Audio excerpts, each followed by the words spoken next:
Imagine sitting in a cold, sterile room, trading casual small talk with two polite detectives. You are a grandfather, a quiet neighbor, a man who has spent the last 30 years believing your secrets died along with your youth. You think this is just a routine conversation, a simple misunderstanding. But a forensic team has already matched your DNA to a nightmare. There is absolutely no reason your DNA should be on a woman you claim you have never met. I do not remember ever seeing her, but if you say it is there, I guess that is what I am going to have to explain. This is the exact moment the illusion of safety shatters. For 3 decades, a calculating killer managed to evade every single dragnet. He built a completely normal life, convinced that the passage of time had eroded all evidence of his crimes. He believed he was entirely untouchable, but a single, mundane choice, a split-second mistake involving a neighborhood trash can, was about to dismantle his entire existence. Did you take her life? No, I have never killed anyone.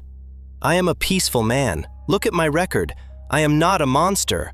But the science in the hands of the detectives said otherwise. To understand how a 3-decade game of cat and mouse ends in a small interrogation room, we have to look closely at the fragile nature of secrets. When we spend our time exploring these dark corners of human behavior, we often find that the most terrifying monsters do not hide in the shadows. They live right next door, waiting for the world to forget.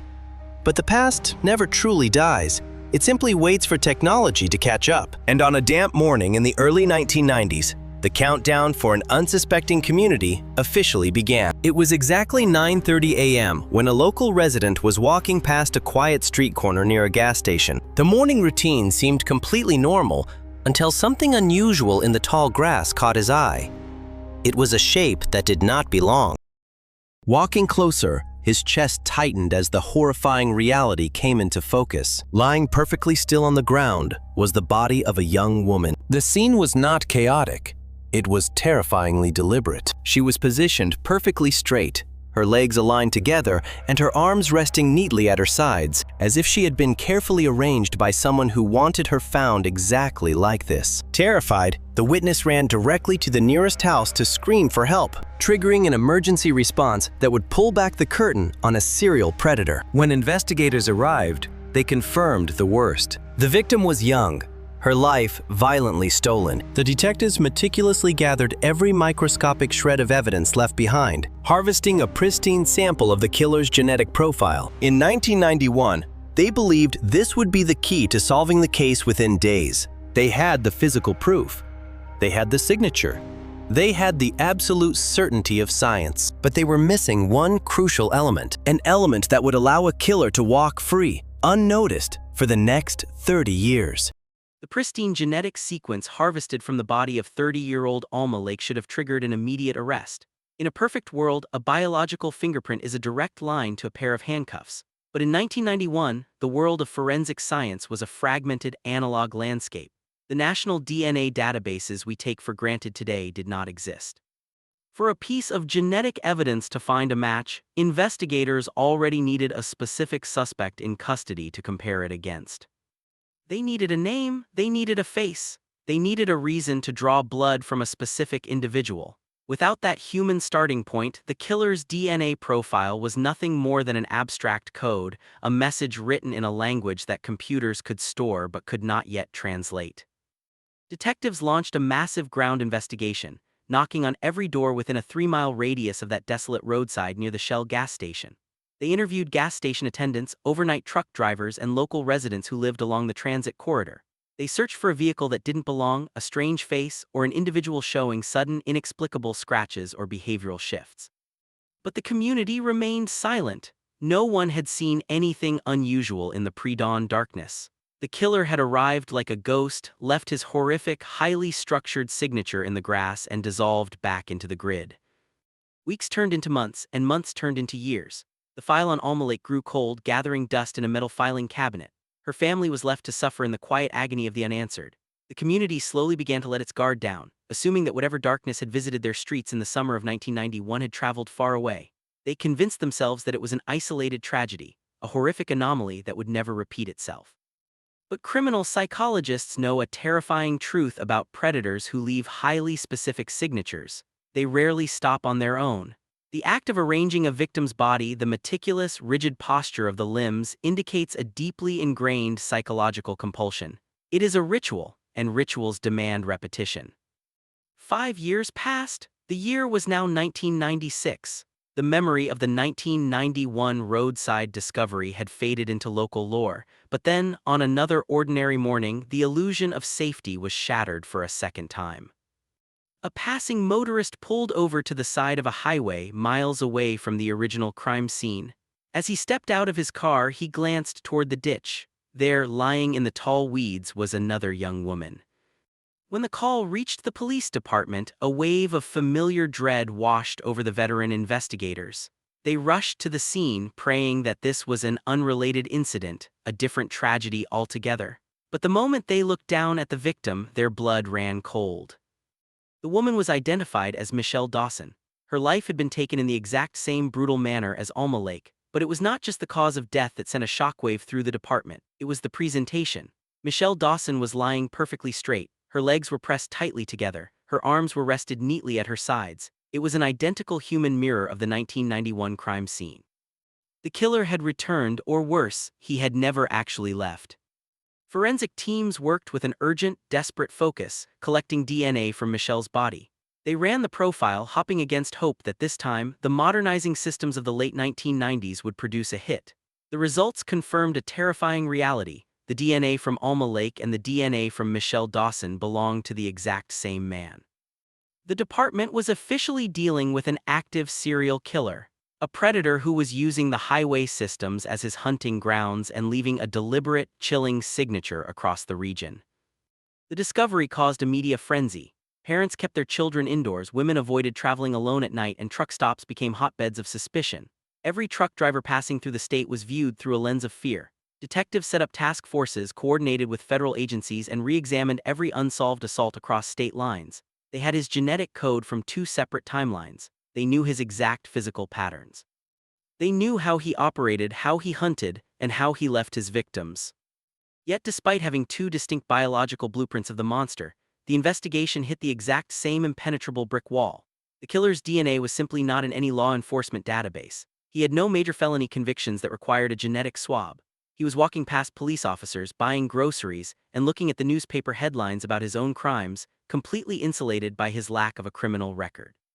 The trail didn't just go cold, it froze completely. The late 90s bled into the turn of the millennium. The year 2000 came and went. Then 2010, the case files transformed into a multi-volume monument to human frustration. The original detectives retired, passing the heavy boxes of evidence to a new generation of investigators who looked at the yellowed notes and faded photographs with a sense of profound historical sorrow.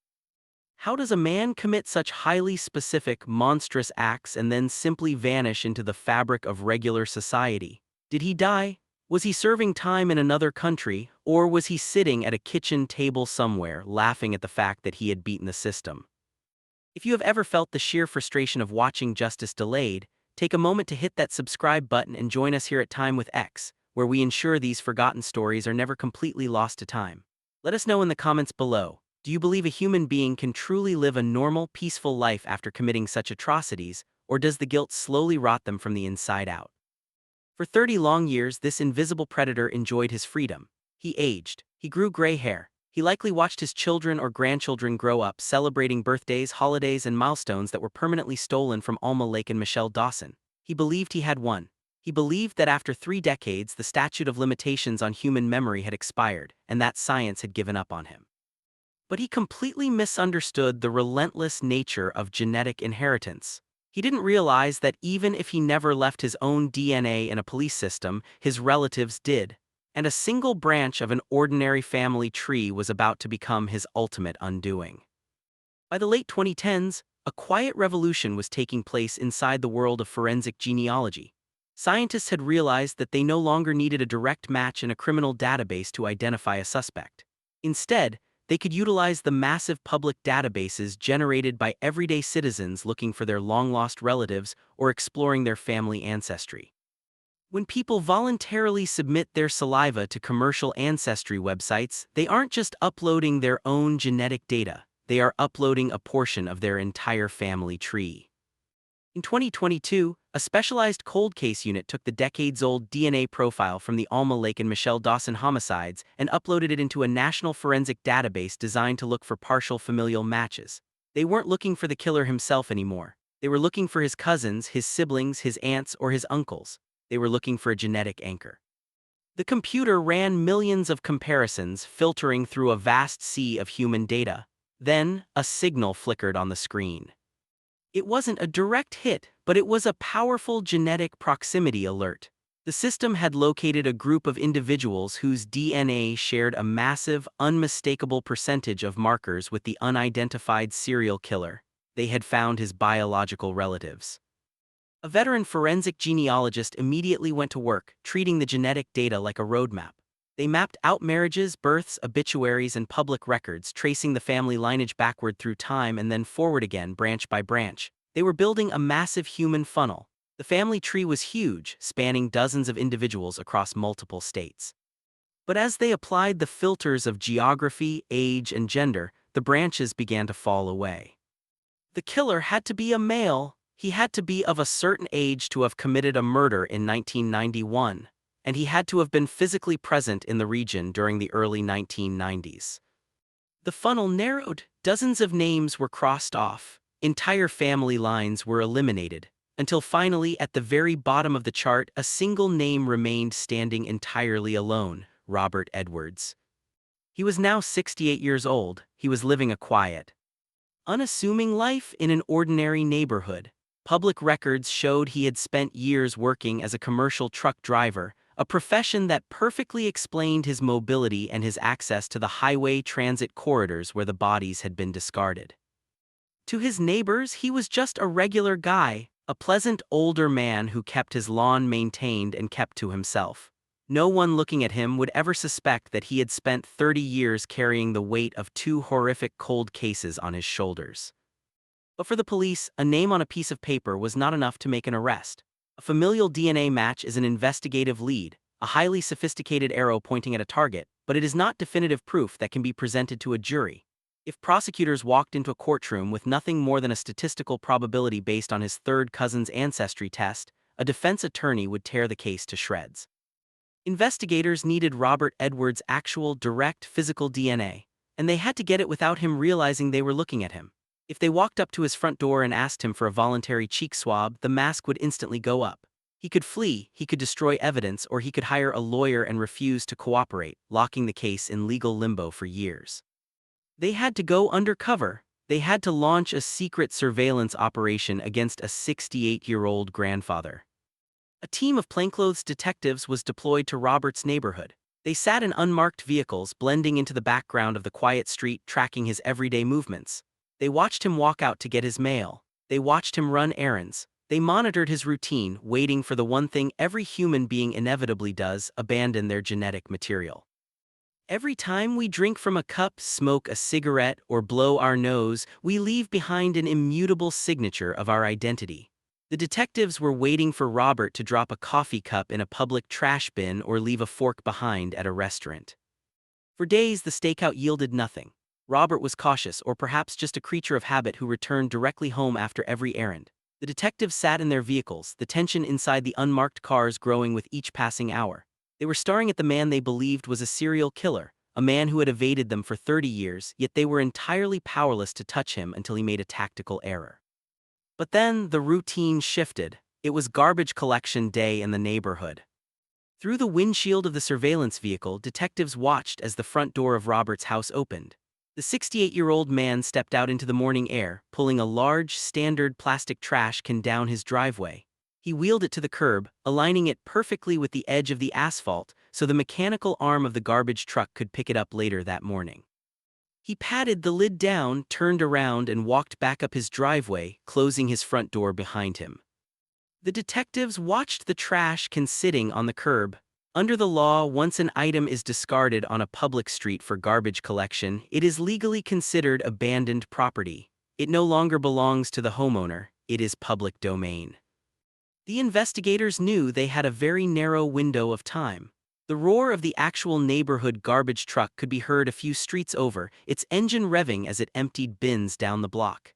If that truck arrived before they did, Robert Edwards' household waste would be crushed, contaminated, and lost forever in a landfill. An unmarked car quietly pulled up to the curb, shielding the view from the front window of Robert's house. A detective stepped out swiftly, his heart hammering against his ribs. He approached the trash bin, lifted the lid, and reached inside. He grabbed the discarded bags containing the raw, intimate waste of Robert Edwards' daily life. Within seconds, the bags were secured in the trunk, and the unmarked car glided away down the street, completely unnoticed. The bags were rushed directly to a high-priority forensic laboratory. Technicians wearing full-body protective gear carefully opened the plastic, sorting through the items.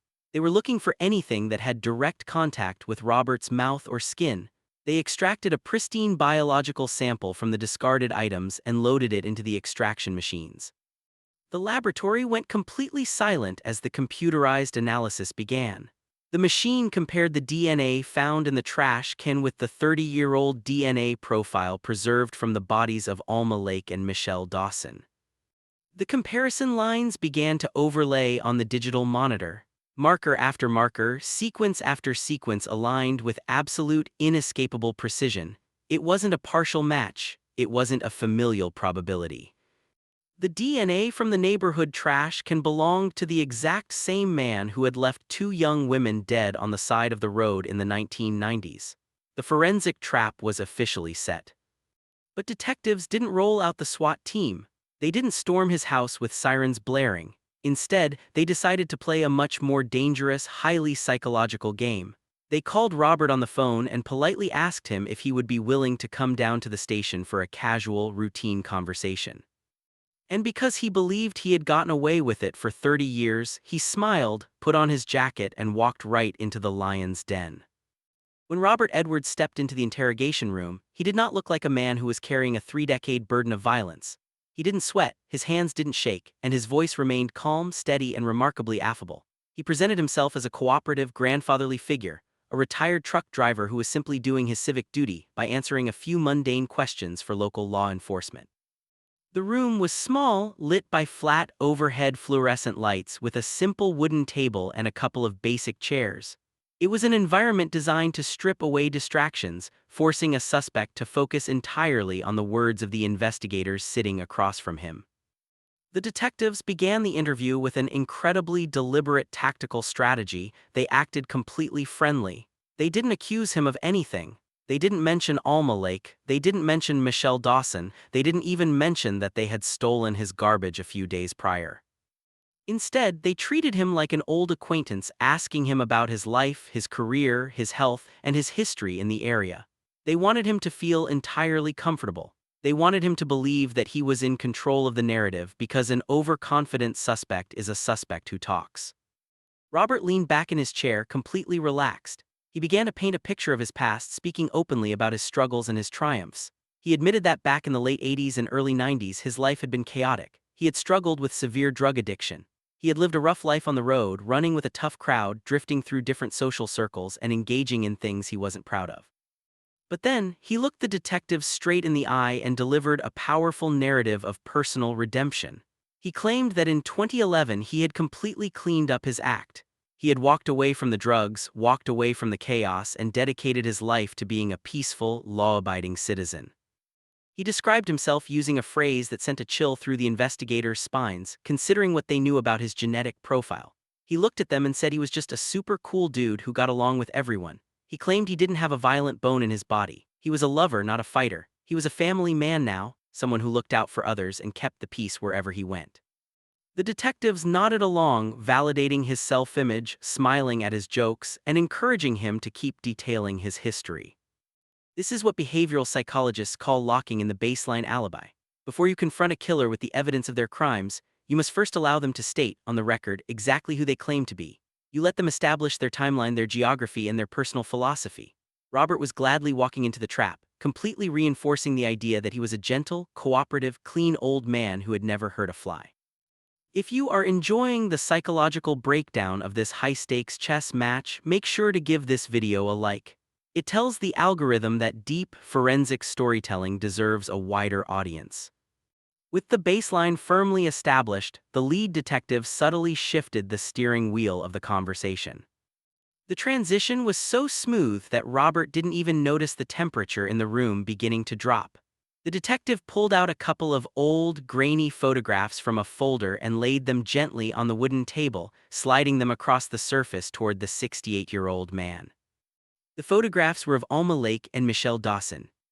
Robert looked down at the faces of the women whose lives had been violently stolen 30 years prior. His expression didn't change, his eyes didn't widen. He picked up the photos, squinted at them with a look of mild, detached curiosity, and then slid them back toward the investigator. He shook his head slowly. He claimed he had absolutely no idea who they were. He had never seen them before in his entire life. He didn't recognize their faces, he didn't know their names, and he had never had any contact with them whatsoever. The detective leaned forward, his voice remaining calm but his eyes locking onto Robert's pupils. He explained that these two women had been murdered back in the 90s, their bodies left on the side of the road, positioned in a very specific, highly unusual manner. Robert nodded sympathetically, expressing mild sorrow for the tragic fate of the young women, but reiterating his absolute detachment from the case. He was entirely confident. He believed that a simple denial from an old man with a clean record since 2011 would be enough to end the interview. He thought he could just walk out the front door, return to his quiet house, and continue his peaceful retirement. But then the detective opened the folder again. This time he didn't pull out a photograph, he pulled out a laboratory report. The detective looked directly at the man who claimed to be a super cool dude and dropped the ultimate psychological hammer. He stated clearly and unequivocally that forensic scientists had recovered pristine DNA from inside the bodies of both victims, and that a few days ago they had matched that DNA with absolute, undeniable certainty to a sample taken directly from Robert Edwards. The air inside the room completely froze. The casual, smiling demeanor of the grandfatherly truck driver instantly locked up. The detective leaned in closer, delivering the line that would define the rest of the confrontation: "There is absolutely no way your DNA is on her if you never met her." Robert stared at the report. His mind was racing, trying to process a reality he had spent 30 years believing was impossible. He was caught between his absolute verbal denial and the absolute physical certainty of science. The open loop of his 30-year deception was suddenly tightening around his neck, and the detectives were about to watch his carefully constructed mask slip completely off his face. For a long, agonizing moment, Robert Edwards simply stared at the forensic documents on the table. The silence in the interrogation room was deafening. You could hear the faint hum of the building's ventilation system, a stark contrast to the loud, confident storytelling he had been engaging in just moments prior. His brain was working overtime, trying to find a logical escape route from an inescapable biological truth. When he finally spoke, his voice had lost its affable, grandfatherly rhythm.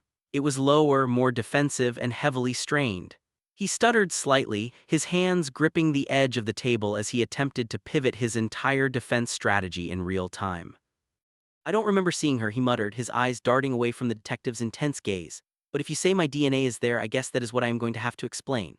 I mean, I don't remember meeting her, but that is what I am going to say. Maybe I met her at a truck stop. Maybe she was a prostitute that I picked up during my days of heavy drug use. I was out of my mind back then. I was doing a lot of things I don't remember. If we had sex, it was consensual. I didn't hurt her, I wouldn't hurt anyone. I can't remember if we had sex or not, but I definitely didn't kill her." The contradiction was staggering.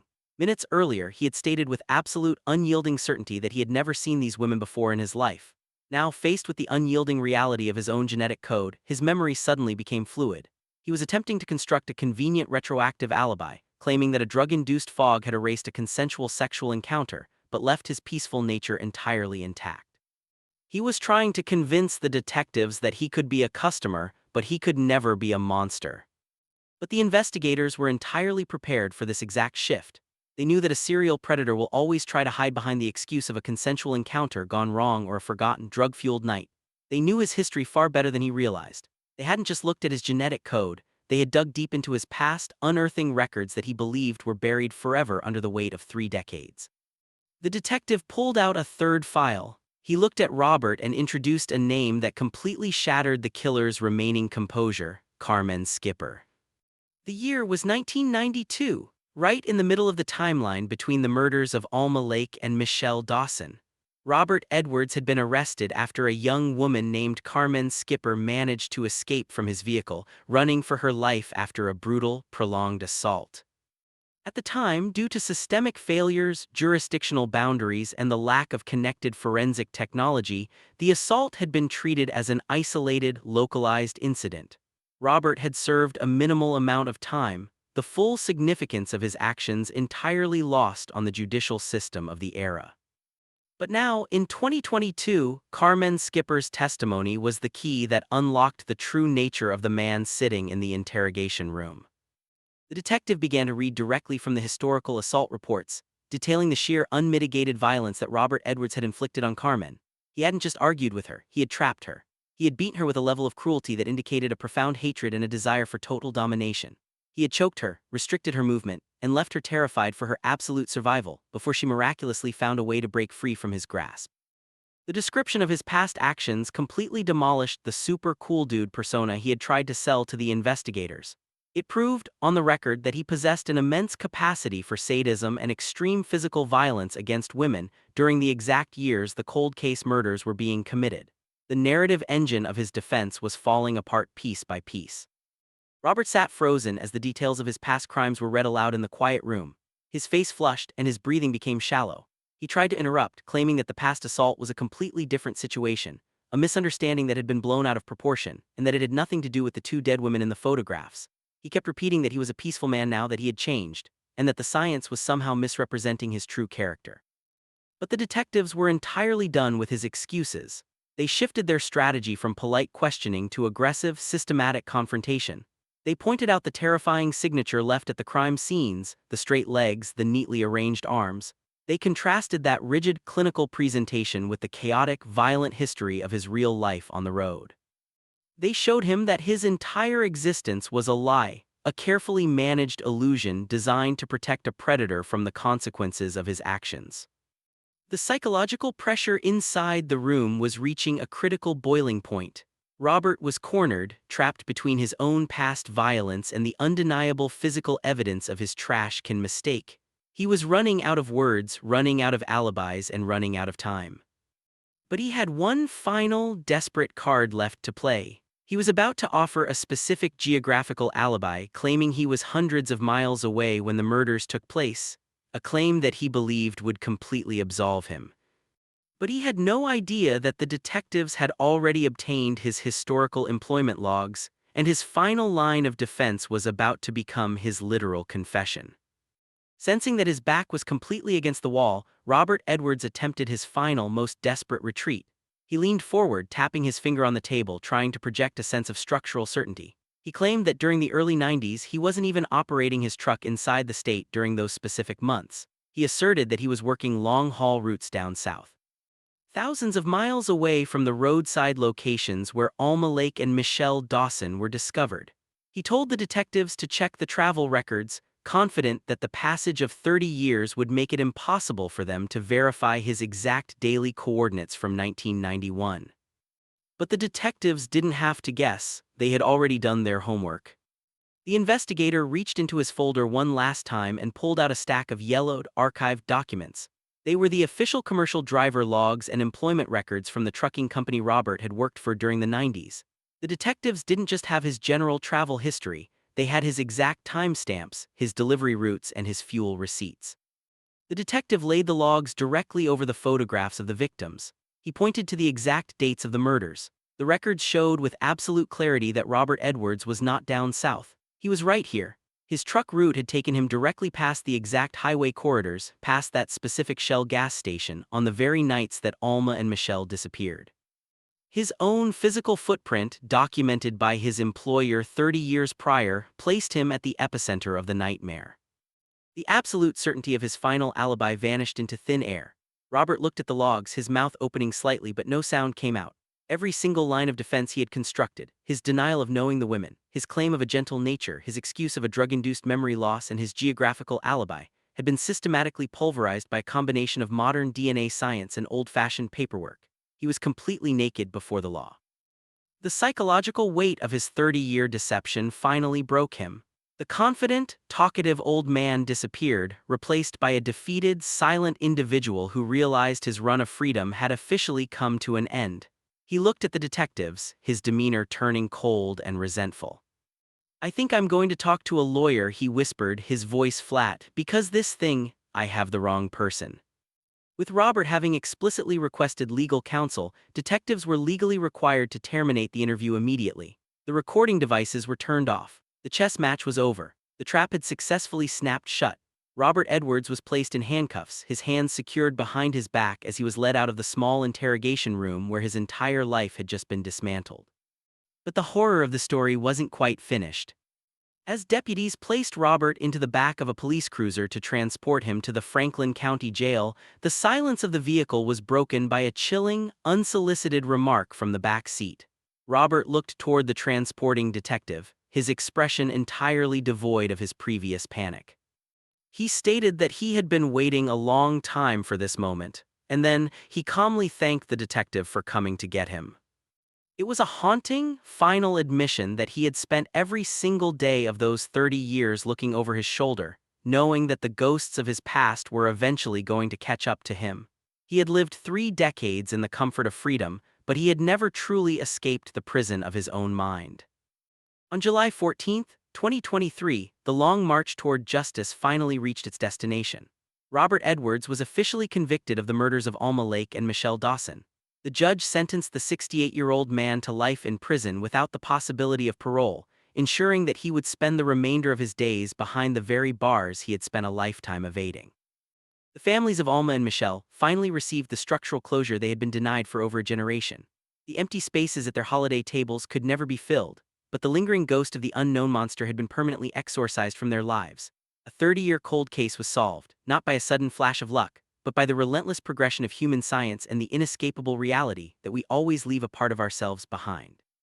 If you want to witness how another calculating predator believed they had executed the perfect crime, only to be brought down by an even smaller, more unbelievable mistake, click on the video appearing on your screen right now. Join us for another deep dive into human behavior here at Time with X, and we will see you there.